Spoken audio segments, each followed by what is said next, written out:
9 जुलाई शनिवार को सर्व ST SC OBC मूल निवासी समाज का जिला स्तरीय समीक्षा बैठक परसगांव में आहूत किया गया, जिसकी अध्यक्षता सर्व समिति से तिरुमाल परशुराम सलाम के अनुमति से पूर्व एजेंडा वार कार्यवाही शुरू की गई। सर्वप्रथम एसटी एससी ओबीसी मूल निवासी समाज की जिला स्तरीय पदाधिकारियों का कलेक्टर एवं अन्य विभागों के अधिकारियों से सार्वजनिक मुलाकात करने का प्रस्ताव पारित किया गया।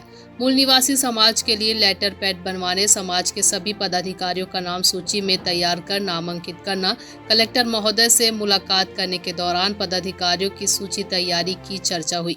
कमेटी के ब्लॉक स्तर पर पदाधिकारियों का नियुक्ति, संगठन के संबंध में शासन प्रशासन से लिखित सूचना देने का प्रस्ताव, कलेक्टर को सामाजिक बुराइयों से अवगत कराने के लिए ज्ञापन जैसी हाट बाजारों में मुर्गा लड़ाई, शराब बिक्री व सेवन पर प्रतिबंध पर चर्चा की गई।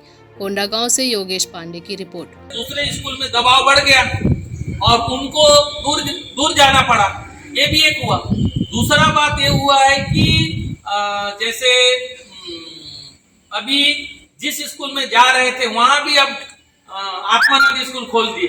क्या व्यवस्था है? ये व्यवस्था नहीं है। उसको यथावत वहीं रहने देना चाहिए।